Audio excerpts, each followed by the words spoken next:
La plupart du temps, quand on parle d'influence, on pense d'abord aux réseaux sociaux. On va penser à la vidéo, on va penser aux créateurs de contenu qui vont avoir des campagnes ultra visibles, immédiates, assez massives. Sauf que, il y a un média qui avance, je dirais, plus discrètement, mais qui a une puissance redoutable pour les marques. Ce média, c'est le podcast. Le podcast, il n'est plus seulement ce format sympa qu'on va lancer un petit peu pour faire comme tout le monde. Le podcast, ça devient un véritable levier d'influence, un levier de notoriété et de crédibilité. En fait, le podcast, il va vous permettre d'installer une voix, il va vous permettre d'installer un point de vue, d'installer votre expertise et puis il permet surtout de créer une vraie relation de confiance, cette fameuse relation de confiance qu'on sait être si compliquée à construire, si rare parce que, on entre finalement dans le quotidien des gens. On passe par les écouteurs. Souvent, on est écouté, avec des écouteurs, donc on est très, très proche de l'oreille de nos auditeurs. Ou alors on est écouté, dans la voiture souvent, donc on est quand même dans une espèce de cocon. En tout cas, on est dans des moments, de concentration spécifiques et ça, pour une marque, c'est ultra précieux. C'est pas moi qui le dis, hein, il y a des chiffres, des études qui le montrent. Il y a une étude notamment de Publicis Media et Hawk, qui montre qu'un message qui est diffusé en podcast, il va générer jusqu'à 75 de mémorisation. C'est énorme. Dans un monde, autour de nous qui est totalement, on le sait, on le dit, on le répète, qui est complètement saturé de contenu, on scrolle les réseaux sociaux sans vraiment, finalement regarder, sans vraiment lire. Le podcast, il propose du temps, il propose de l'attention, en fait, il propose de la présence et c'est justement ça qui change tout. Autre signal intéressant, c'est qu'un podcast sur deux, figurez-vous, repose sur une interview. Et ça veut dire que ce média, il est aussi très, très accessible aux entreprises, aux experts, aux dirigeants, en fait, qui vont pouvoir venir prendre la parole sans qu'ils aient eux-mêmes à créer leur propre show, leur propre émission. Vous n'avez pas besoin de créer toute une machine média pour pouvoir exister dans l'audio. Vous pouvez tout simplement vous faire inviter sur des podcasts qui sont déjà installés, qui sont déjà écoutés et qui ont déjà une vraie crédibilité. Là, le sujet devient clairement super intéressant d'un point de vue marketing parce que, au fond, la bataille, elle se joue pas seulement sur la visibilité, elle se joue sur le fait d'être identifié, d'être reconnu, d'être retenu. Et quand on sait que vous avez 50% des requêtes Internet, une requête sur deux, se fait sur le nom de votre marque, on comprend tout de suite l'enjeu. Avant même de convertir, il faut que vous soyez connu. Si vous n'êtes pas connu, si on ne connaît pas votre nom de marque, on ne va pas la rechercher, on ne va pas l'acheter. Si vous me découvrez avec cette vidéo, je suis Estelle Ballot et vous regardez le podcast du marketing. Mon rôle, c'est d'aider les directions marketing à gagner en clarté, structurer leur marketing et obtenir des résultats sans complexifier. Alors chaque semaine ici, on parle de marketing concret, utile et actionnable. Dans cet épisode, je vous propose qu'on regarde le podcast sous un angle ultra concret, pas juste comme un simple format éditorial, comme on voit un peu partout, pas juste non plus comme une tendance de plus, mais comme un média d'influence à part entière qu'il faut très clairement examiner avec beaucoup de sérieux parce que c'est un média qui est rentable, c'est un média qui va permettre de construire la confiance et c'est un média qui est accessible pour toutes les marques qui veulent prendre la parole autrement. Pour ça, j'ai invité une spécialiste des relations presse parce que oui, le podcast, ça peut tout à fait être vu comme de la relation presse, c'est de la relation média. Donc j'ai invité Adeline Cointe, qui est une spécialiste des relations presse et qui oriente beaucoup de ses clients vers le podcast. Elle va nous dire pourquoi. Bonjour Adeline, bienvenue sur le podcast du marketing. Bonjour Estelle, bonjour à tous. Trop contente de te recevoir, Adeline. On va parler d'un sujet que je connais très, très, très, très bien, mais dont je ne parle jamais parce que, pour tout te dire, j'y avais pas pensé. C'est toi qui es venue me voir et qui m'a dit, mais Estelle, enfin, il faut absolument qu'on parle du podcast, non pas du podcast comme comment faire un podcast, comment, voilà, on pose souvent la question, mais voilà, il y a plein d'autres podcasts qui sont bien plus spécialisés là-dedans que moi, dans le son, etc. Mais non, tu m'as dit non, il faut parler du podcast comme média pour les entreprises et comme média RP, relations presse. Donc, je trouvais le sujet super, super intéressant. Adeline, avant qu'on rentre dans le vif du sujet, est-ce que tu peux nous dire qui tu es et ce que tu fais ? Avec plaisir. Donc Adeline Cointe, moi j'ai créé O comme 3 com. Donc en effet, je suis attachée de presse et je permets donc aux entreprises de se rendre visibles en fait sur les médias pour gagner en autorité, en crédibilité et bien sûr aussi en visibilité, pour, gagner aussi la confiance de leurs prospects. Et j'ai notamment une appétence pour, les podcasts qui est un des nouveaux médias et qui en effet, fait vraiment sens aujourd'hui et on va revenir dessus là pendant l'épisode. Génial. Ouais, quand tu me dis autorité, crédibilité, visibilité, c'est vraiment le truc des podcasts. Moi, c'est ce que je dis très, très, très souvent. Le podcast, c'est pas nécessairement fait pour tout faire, notamment la conversion. Ça peut participer à la conversion, mais pour moi, c'est pas le but premier. En revanche, tout ce qui est de l'ordre de la visibilité, de l'autorité, de la crédibilité, du territoire de marque, du positionnement, tous ces éléments-là qui sont pas faciles à travailler en général. Le podcast, vraiment, c'est le média qui permet de le faire parce qu'on a du temps, parce qu'on a cette proximité. On écoute souvent avec des écouteurs un podcast ou alors dans la voiture. On est dans un univers très, très personnel, très privé. Moi, je dis souvent très sensuel au sens du mot sens. On est très proche, enfin en tout cas, par exemple, en l'occurrence, moi, ma voix est très proche des oreilles des auditeurs. C'est vraiment quelque chose d'un petit peu particulier et qu'il faut travailler d'un point de vue marque. Les marques sont en train de se l'approprier. Tu vois, la semaine dernière, j'étais à une conférence sur le sujet, alors pas que des podcasts, mais sur le sujet de l'influence et de comment l'influence, et notamment pas que l'influence B2C, mais maintenant aussi l'influence B2B est en train de commencer et comment est-ce que les marques doivent prendre un petit peu ces nouveaux médias. Souvent, elles sont encore un petit peu frileuses. Ça, tu vas me dire si t'es d'accord avec moi, mais moi, ce que je vois, c'est que souvent, elles sont, et c'est bien normal, encore un peu frileuses parce que on découvre encore ces médias-là. L'idée aujourd'hui, c'est justement d'en parler. Qu'est-ce que tu en penses, toi? Est-ce que les entreprises que tu accompagnes viennent naturellement sur le podcast? Est-ce que tu es un petit peu obligé de les aiguiller? Comment ça se passe, dis-moi? Il y a eu quand même une forte augmentation là des podcasts, et de leur pertinence, on va dire là, dans la dernière année, hein. Ça a été vraiment un tournant, là, je l'ai senti. Par contre, les entreprises, c'est plutôt moi qui les amène au podcast. J'ai souvent, «Oh mais j'ai peur, j'en ai jamais fait, qu'est-ce que je vais raconter? Comment ça se passe?» Et qui en fait, après les premiers enregistrements, me disent: «Adeline, c'est quand les prochains épisodes? C'est super chouette comme format, j'ai adoré». Enfin, il se passe quelque chose. Comme tu dis, ce côté sensuel, le côté du sens, pour moi, le podcast, ça crée un cocon. Ça enveloppe, en fait, à la fois, nous 2, par exemple, qui parlons, mais aussi, les auditeurs qui sont là, aujourd'hui avec nous.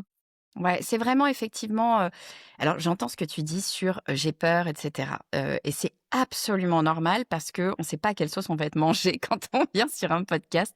Moi, je le dis très, très souvent à mes auditeurs, le but, c'est de se sentir comme dans un canapé à la maison et on discute, et bien sûr qu'il faut aussi choisir son podcast, je pense, en fonction de ça et de voir comment, quel lien, quelle appétence on peut avoir avec la personne qui produit le podcast, mais normalement, globalement, on est d'accord, hein, Adeline, ça se passe bien. On est plutôt bien reçus sur les podcasts, je pense. Oui, tout à fait. Et là, tu vois, j'ai eu, allez, plus de 100 épisodes pour mes clients et moi.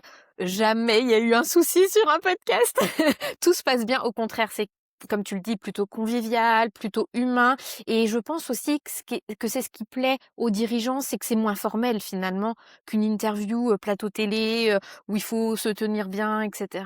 Le podcast, en effet, il y a quelque chose de beaucoup plus convivial et qui rend aussi l'épisode plus accessible finalement pour vos prospects. Promis, les podcasteurs ne mangent pas, tout se passe bien. Et ce côté appétence que tu évoques est très important. On va passer 20 minutes, 30 minutes, 45 minutes, 1 heure aux côtés du podcasteur pour venir se faire interviewer. Il faut qu'on soit sûr qu'on soit en phase avec la personne. Est-ce que sa façon de s'exprimer, ça ressemble à ce que vous pensez? Est-ce que ses valeurs et ses convictions au podcasteur vous ressemblent? Est-ce que quand vous écoutez les épisodes, vous vous sentez à l'aise, vous vous sentez bien? En effet, il ne faut pas que ce soit forcé, sinon ça n'ira pas, pour personne finalement, ni pour les auditeurs, ni pour le podcasteur, ni vous en tant que marque, pour passer sur le podcast. Oui, il y a un côté qui est d'ailleurs, je pense, dans l'air du temps. Il y a un côté très, naturel, j'ai envie d'utiliser un mot qui est ultra galvaudé en ce moment, mais je vais quand même le mettre, qui est authentique, qui est le mot qu'on entend partout versus l'IA. Tout le monde le dit, hein, là j'invente pas, hein, les marques ont besoin d'authenticité parce qu'elles doivent prouver que c'est pas de l'IA, parce qu'on est des humains et qu'on aime l'humain et donc il faut pouvoir faire des choses qui sont vraies. Je vais pas revenir sur la pub d'Intermarché à Noël dernier qui a fait un buzz mondial parce que c'était justement une pub qui n'avait pas été créée par l'IA. Je ne pense pas qu'initialement il l'ait fait pour ça. Je pense que ça a été vraiment juste quelque chose d'assez naturel, mais il y a quand même quelque chose autour de je fais quelque chose de vrai. Et c'est vrai que le podcast a ça de différent d'autres médias et notamment de la radio. On pourrait se dire finalement le podcast, la radio, c'est un peu pareil. Sauf que non, la radio, c'est un média professionnel. C'est un média qui est léché, où le son est absolument parfait. Et c'est très bien, hein. Je suis pas du tout en train d'opposer les deux. Mais le podcast, c'est quand même quelque chose qui a été fait par des amateurs à la base, bien souvent. Qui ont un petit peu bricolé, qui se sont professionnalisés avec le temps. Ça commence, moi ça fait 7 ans, hein, le podcast, donc ça commence voilà, à arriver à une certaine maturité. Il n'empêche que on est encore dans la discussion naturelle. D'ailleurs, je te le disais en off juste avant qu'on appuie sur enregistrer. Moi, ce que je veux, c'est des discussions. Donc si on se trompe, si on bafouille, s'il y a c'est pas grave, je m'en fiche parce qu'en fait, je sais que mes auditeurs, ce qu'ils viennent chercher, c'est cette discussion, d'avoir accès, d'être la petite souris, je dis souvent ça.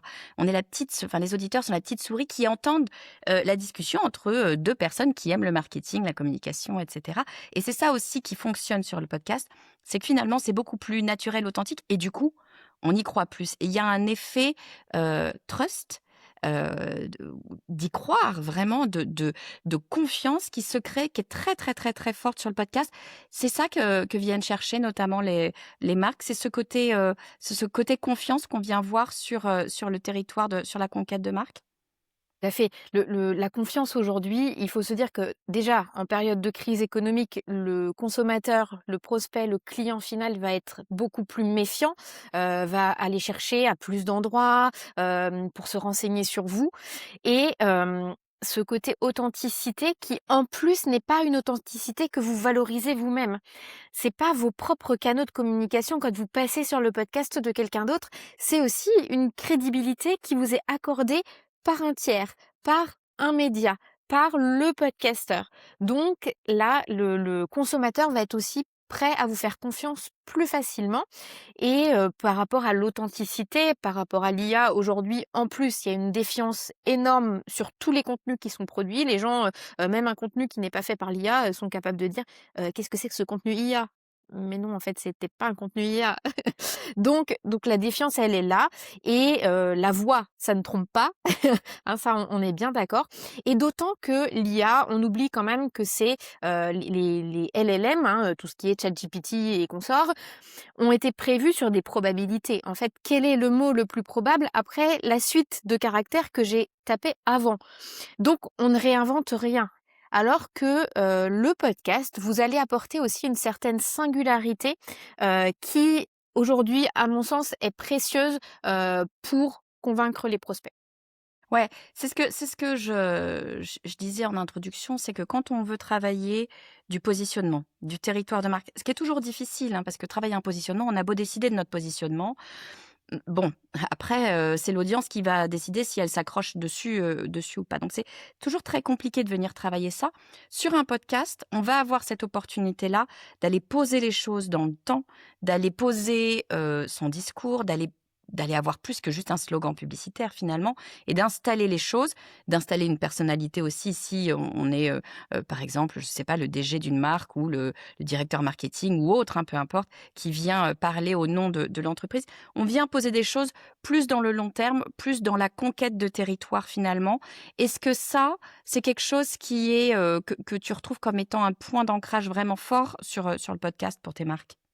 Tout à fait. Conquête de territoire, en plus, a plusieurs sens. À la fois le territoire, on va dire, digital, géographique, on occupe l'espace, mais aussi le territoire mental. On vient s'ancrer dans la tête de notre prospect pour plus tard. Donc en termes de conquête de territoire, le podcast, ça ouvre en fait la découvrabilité. Plus de personnes vont pouvoir connaître votre marque, c'est bien fait. Donc du coup, il y a un côté de partage finalement, en venant ouvrir plein de portes, plein de chemins qui vont mener à vous, à votre marque, à votre expertise et à ce que vous apportez sur votre marché. Et cette découvrabilité-là, elle est précieuse parce que jusque-là, en marketing, on le sait tous, on avait l'habitude de dire qu'il fallait à peu près 7 points de contact avant de passer à l'acte d'achat. Aujourd'hui, on n'est pas forcément sur 7 points de contact, ça a pas mal évolué, c'est plutôt passer 7 heures avec le prospect. Pour passer 7 heures avec un prospect, quand on publie juste sur les réseaux sociaux où les posts sont lus en quelques secondes, C'est ça long. peut être un peu long. Donc le podcast, comme tu le disais, il y a ce côté temps long, on prend le temps et un podcast d'1 heure que quelqu'un va avoir écouté, c'est 1 heure où votre prospect va être avec vous et pas un seul prospect, mais tous les auditeurs du podcast en même temps. Ça veut dire que vous n'êtes pas obligé de faire un call de 7 heures avec tous vos prospects. Donc ça, c'est hyper précieux aussi, cette conquête même dans leur écosystème, hein, tu le disais, c'est le podcast, c'est le média aussi du quotidien. On va rentrer en fait dans leur vie. Le podcast, il est consommé sur des situations de vie. Pendant le trajet, quand on cuisine, quand on fait le ménage, quand on fait du sport ou sur la pause déjeuner. Il y a vraiment des temps de consommation des épisodes. Donc on rentre aussi dans le quotidien des prospects qui vont finalement nous voir comme quelqu'un de familier. Il y a cette notion finalement de biais de simple exposition. C'est ce biais de familiarité en fait. Plus le prospect en fait vous entend, plus il a l'impression que vous faites partie de son quotidien, moins il aura de difficultés finalement à sortir sa carte bleue et de travailler avec vous. Il y a vraiment cet effet, on en parlait tout à l'heure, de confiance qui fonctionne. Je suis d'accord avec toi, avec ce biais de simple exposition. On a passé du temps avec quelqu'un à l'écouter. Donc notre cerveau, s'il a choisi de continuer à écouter, bah, il va pas se dédire. Il va se dire, bah, c'est que je suis quand même assez intelligent, c'est que la personne est intéressante, donc je peux lui faire confiance, donc il y a un effet positif. Il y a un deuxième élément, tu en as un petit peu parlé à l'instant, c'est cet effet miroir. C'est-à-dire que la personne qui reçoit sur un podcast, si on écoute un podcast régulièrement, on fait confiance à cette personne. Et de fait, la personne qui est reçue, l'invité sur le podcast, récupère la confiance de l'autre. Si l'hôte d'un podcast invite quelqu'un, eh ben, je peux lui faire confiance parce que je sais que cet hôte de podcast invite des bonnes personnes. Il y a vraiment un effet, un double effet de confiance qui se crée. J'ai passé du temps avec la marque et la marque a été invitée par quelqu'un de confiance. Donc, on vient apporter cette double confiance finalement à la fin de l'épisode. Bah, on n'a plus ou beaucoup moins cette question de est-ce que c'est la bonne personne, est-ce que c'est la personne qu'il me faut, est-ce que c'est une personne que je peux croire, etc. Ce qui, encore une fois, dans tout notre univers de défiance, est un élément super important et fort du travail. Il y a un autre élément qui est intéressant, même si on en est encore un peu au début, mais c'est intéressant d'aller chercher ça, c'est les LLM. On le sait, donc tous les ChatGPT, Gemini, Claude et autres viennent récupérer des informations sur le net, sur plein d'endroits, mais notamment sur les podcasts. Ça, c'est un élément super intéressant pour venir ancrer son SEO, son GEO via les podcasts. Qu'est-ce que tu en penses, toi? Oui, tout à fait. D'ailleurs, tu as eu un épisode il y a pas longtemps sur ce sujet-là et la personne que tu as reçue a expliqué en fait que c'est ce côté autorité. Aujourd'hui, on est sorti de l'ère du backlink en fait, où avant en SEO, il fallait absolument qu'il y ait un backlink qui emmène vers notre site, qui soit en do-follow. Enfin, il y avait quand même tout un tas de clauses particulières, que ce soit cohérent. En fait, aujourd'hui, la cohérence, finalement, c'est vous qui allez devoir l'apporter sur vos différents canaux. Comment on vous reconnaît? Finalement, c'est qu'est-ce qu'on va dire de vous? C'est votre autorité.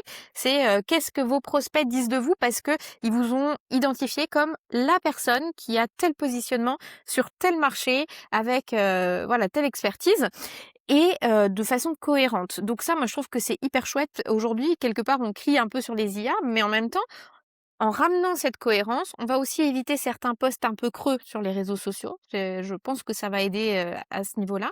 Et de montrer toujours votre cohérence, oui, sur tous les supports, dont les podcasts.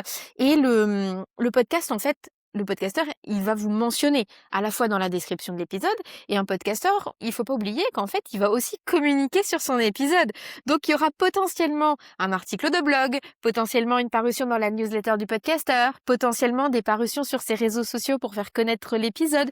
Donc, en fait, c'est autant de sites finalement que quelqu'un parle de vous sur LinkedIn, c'est le site d'autorité, c'est LinkedIn qui parle de vous.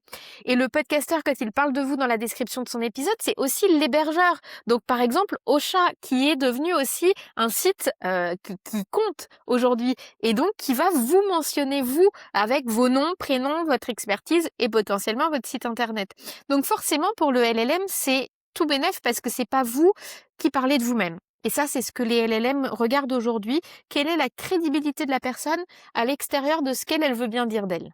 Ouais, c'est vrai que ça paraît logique en fait quand on se pose la question comme ça. Si quelqu'un me dit je suis formidable, je vais dire bah écoute, t'es bien sympa, hein, je veux bien te croire, mais enfin qu'est-ce qui me dit que c'est vrai? Si quelqu'un d'autre vient prendre la parole ou si quelqu'un d'autre te donne la parole et donc utilise sa propre crédibilité, met en cause sa propre crédibilité en donnant la parole, bah, de fait, ça va avoir un poids qui est nécessairement plus important. Effectivement, ce que tu dis est juste aussi, c'est qu'il y a un effet de halo de communication qui est très très fort. Un podcast, un podcasteur, n'importe quel podcasteur, nécessairement va venir communiquer sur ces épisodes parce que on a besoin de ça pour faire rayonner le podcast. Faut pas oublier qu'un podcasteur, ce qu'il veut lui aussi, c'est que son podcast soit écouté par un maximum de personnes. Donc de fait, il va faire votre job de communication, ce qui vous empêche pas, je le dis à toutes les personnes qui viennent sur des podcasts, ce qui ne vous empêche pas de faire la communication de l'épisode, c'est l'intérêt de tout le monde. Mais la réalité est là. Le podcasteur qui reçoit vient faire la communication bien souvent sur, tu le disais, un blog, une newsletter, de plus en plus, les newsletters qui sont en train de monter très très fort. Maintenant, YouTube, beaucoup, parce que la vidéo est entrée. Donc YouTube vient porter beaucoup de choses. Je rappelle que YouTube, c'est Google, donc il y a encore plein de choses qui se passent à ce niveau-là. Les vidéos sont en train de rentrer sur les plateformes elles-mêmes de podcast. Apple Podcast n'y est pas encore, Spotify commence. Donc il y a beaucoup de choses qui sont en train de se jouer. On va pouvoir récupérer des shorts, on va pouvoir avoir une diversité de communication qui sortent d'un seul épisode de podcast. Donc ça, c'est aussi un élément super intéressant.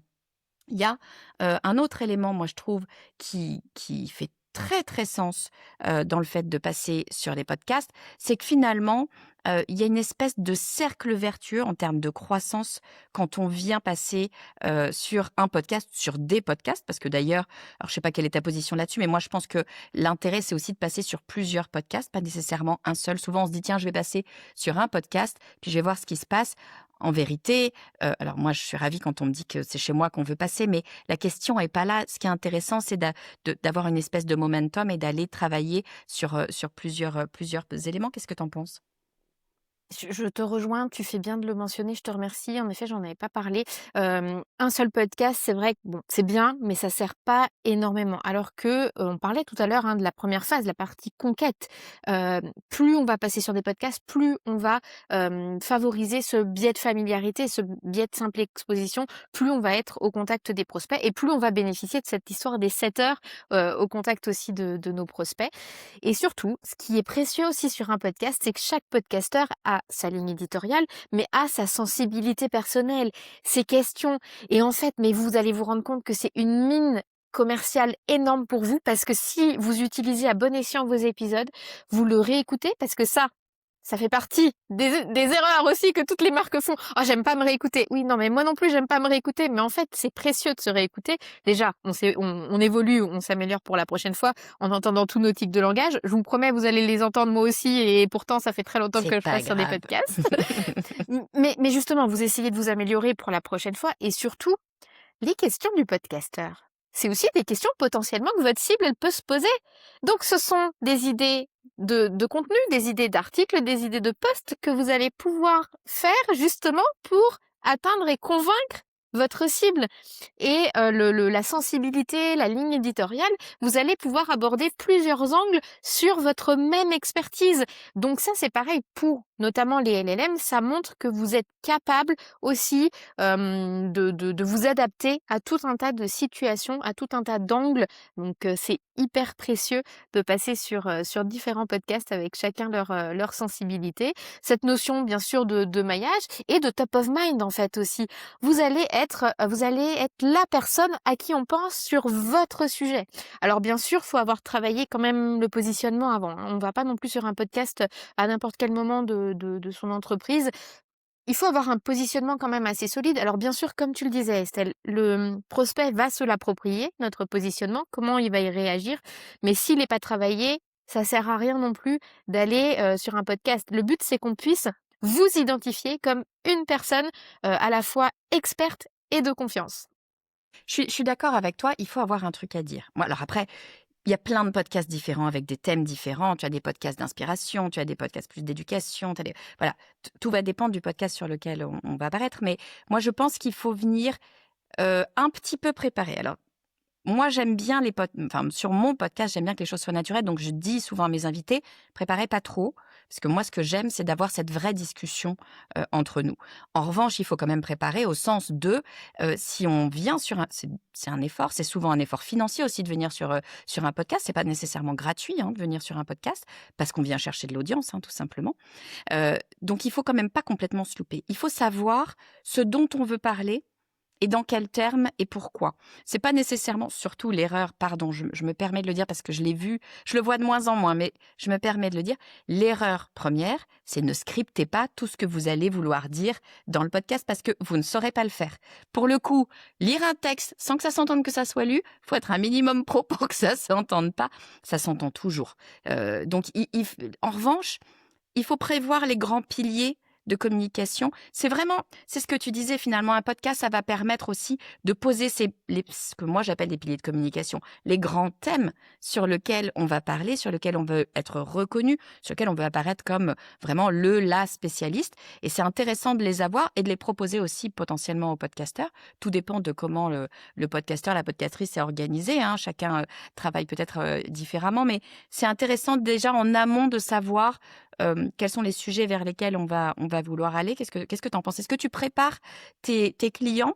Tu leur demandes de préparer ce genre de choses? Comment est-ce que vous travaillez?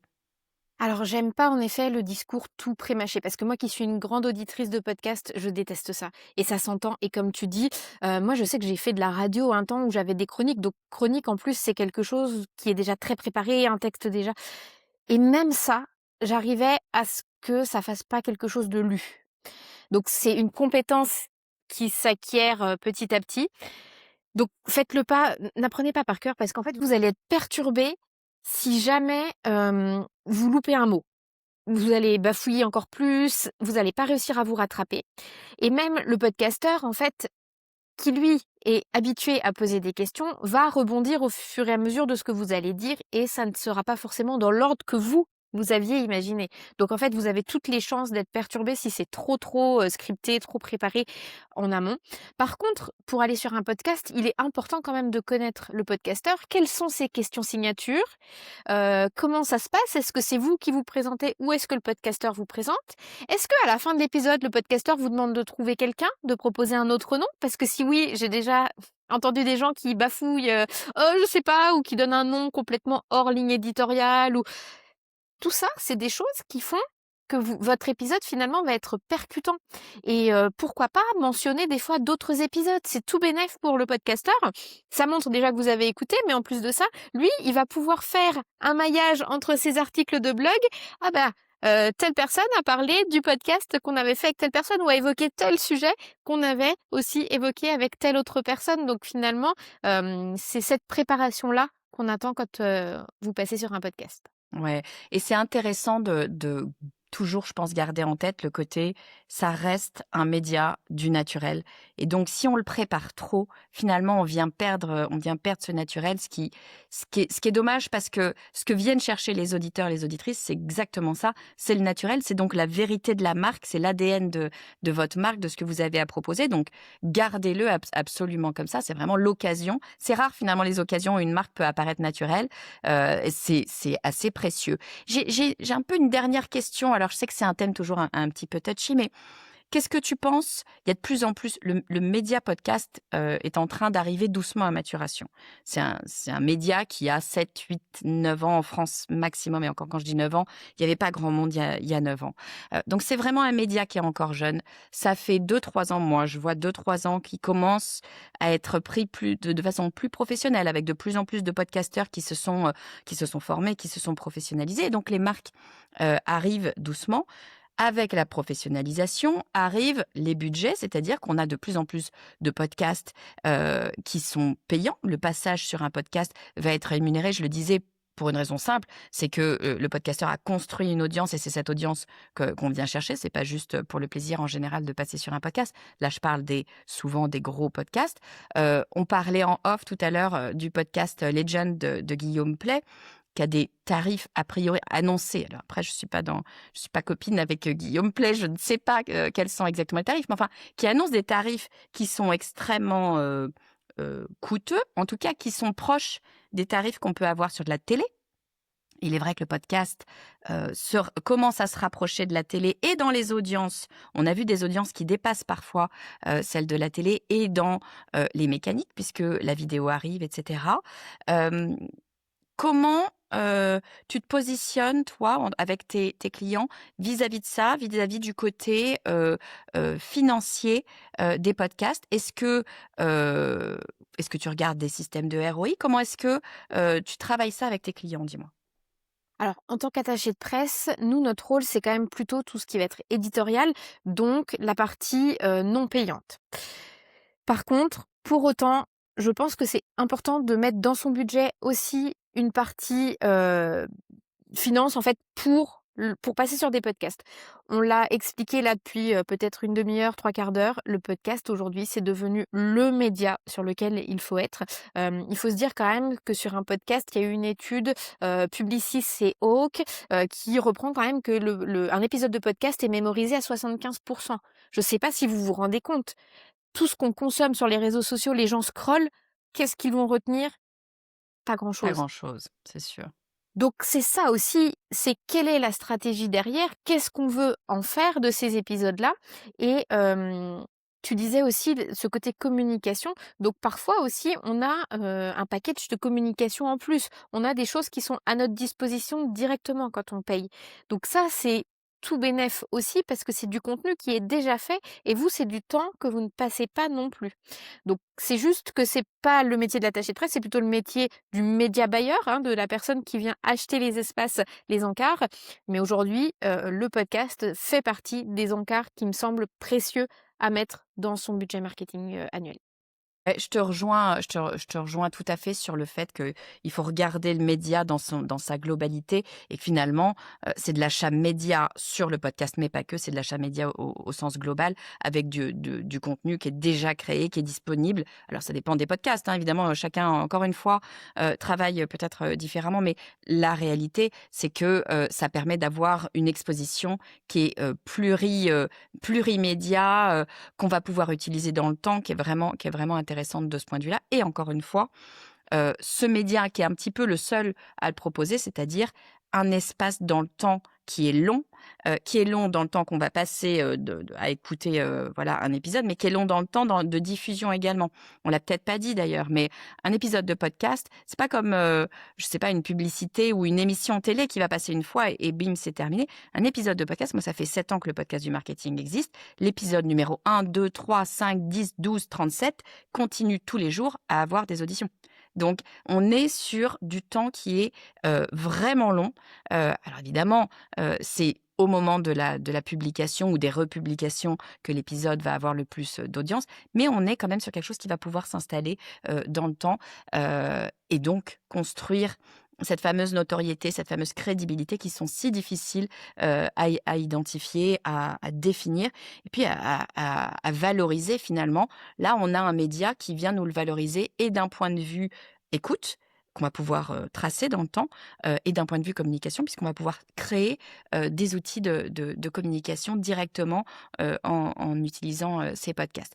Écoute, Adeline, si les personnes qui nous écoutent avaient un doute sur l'intérêt du podcast d'un point de vue de la marque, encore une fois, moi je trouvais que c'était vraiment ce que tu m'as proposé comme angle vraiment intéressant, c'est de dire mais non, mais en tant qu'outil marketing, c'est la raison pour laquelle j'ai accepté de le faire, parce que je fais très très très rarement des épisodes sur le podcast, mais je trouve qu'en tant qu'outil marketing, c'est vraiment intéressant d'aller se poser cette question-là, d'autant que moi je le vois, c'est l'un des médias qui est en train de monter très très très fort sur les médias, les médias bailleurs. C'est encore un média qui est pas tout à fait établi et connu. Donc je le dis, il y a encore des opportunités parce que les tarifs, alors si on parle de Legend, les tarifs se sont envolés. Mais sur beaucoup, beaucoup de podcasts, les tarifs sont encore super abordables parce qu'on est encore au début de la maturation. C'est-à-dire qu'on est encore au moment où les marques commencent à arriver gentiment.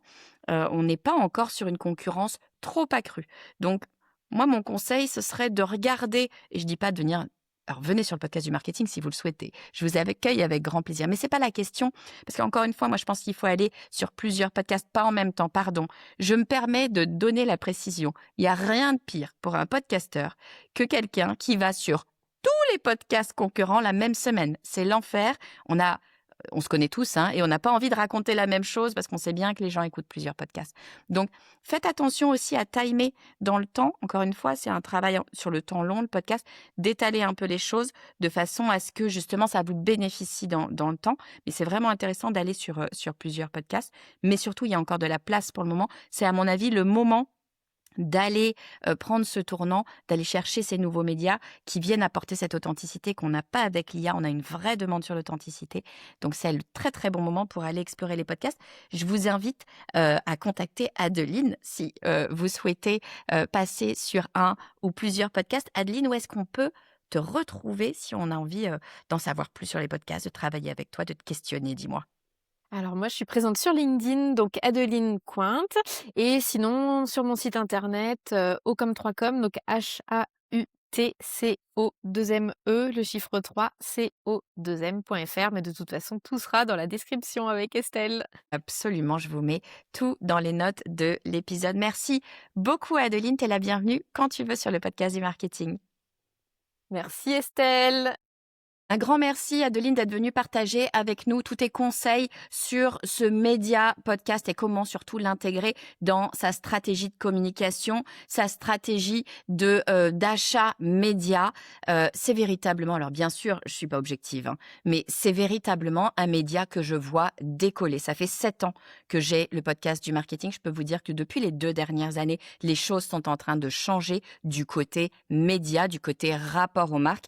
Ça s'installe. C'est pour moi le moment de prendre le tournant parce qu'il y a encore de la place. C'est en train de se structurer, mais du coup, les tarifs sont encore relativement peu élevés. C'est le moment de venir tester le média podcast. Alors bien sûr, je vais faire mon auto-promo. Si vous avez envie de devenir partenaire du podcast du marketing, eh ben, écoutez, c'est avec grand plaisir. Il suffit d'aller sur lepodcastdumarketing.com/partenariat. On prend un rendez-vous ensemble, on en discute. Je vous dis à très vite.